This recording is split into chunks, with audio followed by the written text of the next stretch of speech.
বন্ধুরা, এই ঘটনাটি হলো কুয়েটের ঘটনা। দেখুন কীরকম চাপাতির শো অফ চলছে, কীরকম অস্ত্রের শো অফ চলছে। যাই হোক, আমরা আমাদের ভাইদের, আমাদের বোনদের, আমাদের ভাতিজাদের বিশ্ববিদ্যালয়ে পাঠাই সুশিক্ষা অর্জনের জন্য। কিন্তু সুশিক্ষার পরিবর্তে তারা অর্জন করে কি? তারা অর্জন করে হলো কিভাবে অস্ত্র চালাতে হয়, কিভাবে ককটেল ফাটাতে হয়, কিভাবে সাউন্ড গ্রেনেড ফাটাতে হয়, আর কিভাবে অন্যের ক্ষতি করতে হয়, চাঁদাবাজি করতে হয়, র্যাগিং করতে হয়।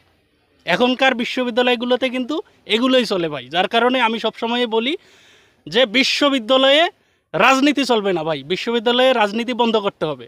রাজনীতি করুক, বিশ্ববিদ্যালয়ে রাজনীতির একটা পার্ট থাকতে হবে, একটা সেশন থাকতে হবে, যেন স্টুডেন্টরা সেখান থেকে রাজনৈতিক শিক্ষা অর্জন করে পরবর্তী জীবনে রাজনীতিতে ছড়িয়ে পড়তে পারে। এবং এরকমটা যদি হয় তাহলে আমরা বাস্তব জীবনে ভালো রাজনীতিবিদদেরকে পেতে পারি। কিন্তু তার বদলে যদি এরকম শিক্ষাঙ্গনে সন্ত্রাসী কার্যক্রম পরিচালনা করাটাকে আমরা রাজনীতি বলি, তাহলে এরকম আমরা কিছু রাজনীতিবিদ পাবো যারা দেশের সমস্ত সম্পদকে লুণ্ঠন করে, দেশের টাকাকে লুণ্ঠন করে বিদেশে পাচার করবে এবং পক্ষান্তরে নিজেদের দেশকে ভিখারিতে পর্যবেসিত করবে ভাই। এই কারণে আমি বারবার বলি ভাই, শিক্ষাঙ্গনে কোনো ধরনের রাজনীতিকে আমি সাপোর্ট করি না, অদূর ভবিষ্যতেও সাপোর্ট করব না।